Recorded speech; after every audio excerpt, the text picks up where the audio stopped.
ایک آدمی بس میں سفر کر رہا تھا۔ اس سے آگے والی سیٹ پر ایک عورت بار بار اپنے بچے کو کہہ رہی تھی، یہ حلوہ کھا لو نہیں تو پیچھے والے انکل کو دے دوں گی۔ جب اس عورت نے چوتھی مرتبہ اپنے بچے سے یہی کہا تو وہ آدمی بولا، بہن جی آپ جلدی فیصلہ کر لیں، آپ کی وجہ سے میں پہلے ہی 4 سٹاپ آگے آ چکا ہوں۔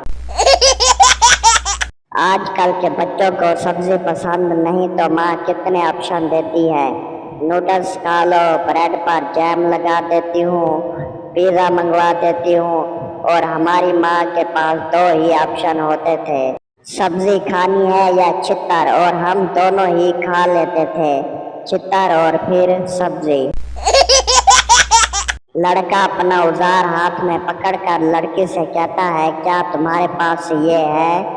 لڑکی بولی، یہ کیا ہے؟ لڑکے نے اپنی شلوار اتار کر کہا، اب دیکھ کیا تمہارے پاس یہ ہے؟ لڑکی بولی، یہ میرے پاس نہیں ہے، لیکن امی کہتی ہیں کہ جس کے پاس مشین ہو اسے اوزار بہت مل جاتے ہیں۔ سردار سہاگ رات کو بیوی سے بولا، قمیض اتارو پھر بریزر بتاؤ ان میں سے دودھ آتا ہے؟ بیوی بولی، ہاں آتا ہے۔ سردار بولا، تم دودھ نکالو میں رس لے کر آتا ہوں۔ بیوی بولی، لاکھ دی لعنت تیرے سہاگ رات پہ۔